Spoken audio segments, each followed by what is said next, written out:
Bonjour tout le monde, on vous retrouve pour une nouvelle vidéo. Vous avez vu, cette fois-ci on a changé, je suis plus là. C'est vrai, on a switché. Si vous n'avez pas remarqué, c'est que vous ne regardez pas les dernières vidéos du Comics Corner. Donc on voulait faire un petit récap, un petit peu en retard par rapport aux autres, mais c'est pas grave. On est aussi pas mal occupé sur les annonces Disney Day. Donc je crois que Disney Day c'est une première. Oui, il me semble Qu'ils que font. c'est consacré au Disney. C'est ça, un Disney Plus, peu le Disney Fandom ça. Made in Disney pour annoncer. Alors, il n'y avait pas que des choses autour de Marvel, mais nous on va se focaliser essentiellement sur les annonces liées aux comics. Et du coup, on commence avec les premières images. Donc, on a eu des images de Moon Knight. Ouais, les premières images de Oscar Isaac en plus dans le rôle titre. Ouais. Donc pour ceux qui ne savent pas, Moon Knight, c'est un super-héros de Marvel qui est un peu borderline des fois, un peu tendance à être anti-héros. C'est ça, un peu le Batman. Il a pas mal de personnalités dans sa tête et il est lié au dieu de la lune égyptien, donc Khonshu qui s'appelle. Et voilà, ça peut être très cool d'avoir une série sur un personnage comme ça qui change un petit peu. Ça t'a hypé? Les images et tout? Ça m'a vraiment hypé. En plus, je suis un gros fan de Oscar Isaac. J'aime beaucoup ce qu'il fait, donc là, je suis plutôt très très impatient de l'avoir. Ouais, bah écoutez, à chaque fois, dites-nous en commentaire si chaque sujet ça vous hype. Moi, personnellement, grave. Je me suis mis dans les comics il y a pas longtemps parce qu'évidemment, c'est un peu de Batman. J'adore Batman. Et l'univers, l'image, l'ambiance qu'il y a, ça me hype pas mal. Autre image où je suis moins enflammée, Miss Marvel. Je suis curieuse quand même. C'est ça provoque de la curiosité. Après, c'est cool d'avoir une série sur une super-héroïne assez jeune qui en plus est musulmane. Ça peut amener plus d'inclusivité, ce dont on parlait dans les Éternels. Donc ça peut amener plus d'inclusivité et c'est cool, je pense. Mais c'est vrai que le personnage est moins populaire qu'un Moon Knight. Après, même en termes d'annonce, donc là, pour anticiper, donc, on a en termes d'image Miss Marvel et She-Hulk. C'est pas forcément des grosses nouveautés parce qu'on le savait déjà que ça allait être des séries qui étaient en cours et donc il y avait moins cette hype là aussi. Je trouvais qu'au niveau exclusivité c'était pas assez fou. Pas la folie, Donc voilà, She-Hulk aussi qui a eu des premières images. J'en attends pas grand chose non plus, mais c'est comme Miss Marvel, moi je reste assez curieuse de voir ce qu'ils peuvent faire. Ça provoque de la curiosité. On se demande qu'est-ce qu'ils peuvent faire avec un personnage comme ça. J'espère qu'elle sera pas trop doublon avec le Hulk qu'on a dans les films, même si dans les comics c'est quand même deux personnages bien séparés. Dans She-Hulk n'a pas des excès de colère comme Bruce Banner peut avoir, du coup non, à voir aussi. Ça te tente bien aussi. Donc ça c'était pour les images. Ensuite on passe aux annonces. Donc là il y en a plusieurs. Il y a un film d'animation. C'est ça qui est en cours? Une série d'animation. Spider-Man Freshman Fear. Moi c'est ça. Hier. Non mais parce qu'on sait pas si trop lire. Regardez nos notes. Autant être transparent. Non mais si c'était moi, c'était pire. Ok, série d'animation Spider-Man. Bon bah je pense qu'il surfe sur la Spider-Man mania. Je pense que ça marchera toujours, une série d'animation Spider-Man. Là surtout que là ce sera sur les origines de Spider-Man. Donc la première année de Peter Parker en tant que Spider-Man, on le verra peut-être se faire mordre par une araignée. Donc ce qu'ils avaient un peu zappé dans le MCU pour l'instant. Totalement. Mais pourquoi pas.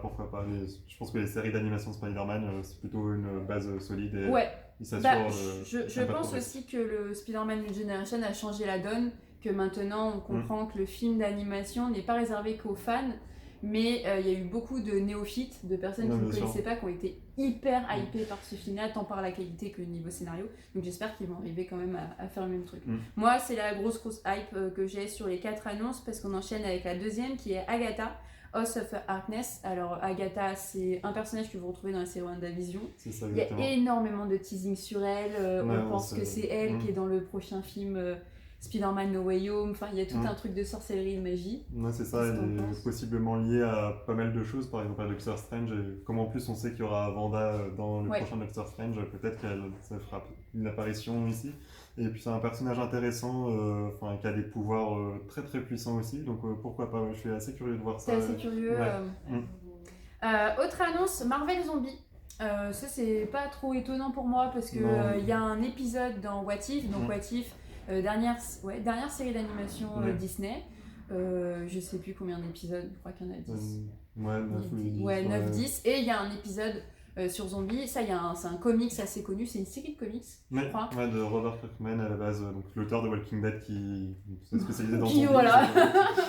On se demande le point commun. Non, après moi, ça, j'avoue que c'est pas la série qui me hype le plus. J'ai déjà pas été fan de cet épisode-là dans What If, il était un peu bouche-trou. C'était le moins bien de toute façon. Ouais, c'est ça. Ouais. Et là, je suis pas forcément convaincu, mais pourquoi pas. S'ils arrivent à faire de la bonne animation, peut-être à proposer des choses visuellement, pourquoi pas. Ouais. Après, est-ce que c'est quelque chose qui va s'insérer globalement dans tous les films et tout moi, ça m'étonnerait un petit peu. Est-ce que c'est un peu aussi pour boucher les trous comme l'épisode? Je sais pas. Autre annonce, un X-Men 97. C'est ça, c'est du coup une série d'animation qui prendra la suite de la série X-Men des années 90. Donc on retrouvera le même Cara Design normalement. Peut-être les mêmes doubleurs. Il n'y a pas eu trop d'annonces à ce niveau-là, mais peut-être les mêmes doubleurs. Moi, ça me convainc plutôt. J'ai beaucoup aimé cette série à l'époque. Et je suis curieux de savoir qu'est-ce qu'ils vont en faire parce que je pense que la perception qu'on a de ces personnages, les X-Men, ont été fortement modifiés par les films qui sont arrivés depuis. Alors je sais pas s'ils vont pouvoir faire un petit mélange des deux, genre garder les personnages de base mais les changer un tout petit peu. Je suis vraiment curieux de savoir ce qu'ils vont en faire. Ouais, moi aussi, ça va être peut-être la deuxième grosse annonce qui me plaît le plus avec Spider-Man parce que j'aime beaucoup les X-Men, je commence à pas mal me lancer dans les comics dedans. Et finalement, les films laissent un peu sur notre faim. On sent qu'ils n'ont pas abouti à ce qui X-Men s'impose comme quand même une équipe sacrément présente de Marvel, quoi. Ouais, je trouve ça marrant que le premier projet Disney avec les X-Men soit une série d'animation, parce qu'on s'attendait peut-être plus à un gros film qui annonce les X-Men, et là en fait ils les introduisent un peu doucement. Je sais pas s'ils vont lier au MCU avec le multivers maintenant. Je sais pas, après je me dis que le série d'animation aussi c'est un parti pris, c'est quand même entre guillemets plus facile. Moi je pense que le schéma qui se fait c'est le comic, série d'animation et film. C'est un des premiers portes d'entrée, donc peut-être que pour eux ils se disent si la série d'animation marche bien, peut-être que là je peux en faire un film et que ça peut créer une vraie communauté derrière. Il y a eu des logos. Alors ça, c'est en termes de com, petit aparté com, je trouve ça assez fort de nous teaser juste avec même pas une image de personnage, d'acteur, d'affiche de film. Là tu mets juste un logo. Et ça crée des tensions sur les réseaux, alors qu'au final, en termes d'infos, c'est quand même pas énorme. Mais on a un logo de Secret Invasion. Secret Invasion, du coup, l'adaptation de cet arc scénaristique où les Skrulls, donc les métamorphes de l'univers Marvel, on se rend compte que pas mal de nos héros étaient en fait des Skrulls déguisés. Donc dans les comics, ça commence avec Elektra qui n'est pas encore dans le MCU, donc on verra un peu. Ça serait bien, mais je sais pas comment ils vont la mettre là actuellement, c'est un peu le foutoir là. Donc, En tout cas, ce sera vraisemblablement centré sur Nick Fury. On a déjà vu dans Far From Home qu'un Skrulls avait pris sa place, lui il était dans l'espace dans une scène un peu générique. Ouais, et Captain. Non, c'est pas dans Captain Marvel. Les Skrulls de toute façon sont intégrés dans Captain Marvel, c'était en tout cas les premiers moments où on entend parler d'eux. Donc à voir ce qu'ils vont faire avec ça, surtout que maintenant les Skrulls sont plutôt des gentils dans ce qu'ils en ont fait dans le MCU, donc à voir. Ok. Autre logo, Iron Heart, c'est ça? Donc Iron Heart, c'est ça exactement, donc c'est Riri Williams qui invente une armure un peu à la Iron Man et pour une armure très très puissante. Donc on va voir qu'est-ce qu'ils vont en faire. C'est un personnage que j'aime bien, avec qui on peut faire des choses assez intéressantes. Donc pourquoi pas. Ouais, pareil. De toute façon, il n'y a pas grand-chose comme teasing avec ces logos-là. Donc c'est un Disney Day. Je pense que c'est la première fois qu'ils font ce format-là. Donc ils essayent un peu de tâtonner, de voir ce qui marche ou ce qui ne marche pas. Et dernier logo, Echo. Ouais, Echo, donc cette super-héroïne qui est très liée à l'univers de Daredevil, donc à Hell's Kitchen, etc. et qui a un peu des pouvoirs qui rappellent ceux du maître de corvée dans Black Widow et qui est capable de copier les mouvements en fait, c'est ça, de les faire en écho, d'où le nom. Et voilà. Là c'est intéressant parce qu'on a quand même pas mal de nouveaux héros, enfin on est entre guillemets sur du recyclé, même si c'est peut-être pas le bon terme, avec du X-Men. C'est pas le cas avec Spider-Man, mais on a Echo que je pense pas beaucoup de personnes connaissent, Iron Heart, Marvel Zombie, c'est quand même pas un gros run connu du comic comme Civil War pouvait l'être. Donc on a des nouveautés. Alors est-ce que c'est parce qu'ils ont épuisé tout leur stock de trucs classiques et qu'ils essayent de puiser comme du Shang-Chi, mais en tout cas il y a des trucs assez pas mal. Je pense qu'il faut qu'on finisse la vidéo avec une bande-annonce. Bien sûr, oui. Laquelle on va parler je sais pas, il y a eu Matrix là récemment. Bon, il y a eu du coup la seconde bande-annonce de Spider-Man No Way Home. Qui a fait un tollé pas possible sur les réseaux, notamment parce que ce film est ultra attendu, pas forcément juste avec cette bande-annonce-là, mais c'est parce que ça fait 1 an qu'on utilise qu'il y aurait les 3 Spider-Man. C'est aussi un succès qu'a globalement cette trilogie, hein, même si c'est pour les connaisseurs de comics pas la meilleure. Tom Holland n'est pas un des meilleurs Spider-Man. L'acteur est très bon, ça y a pas de souci, mais en soi, on est sur plutôt... Et une petite dédicace en Antoweb si tu nous écoutes, un héritier d'Iron Man plus qu'un vrai Spider-Man. Donc voilà.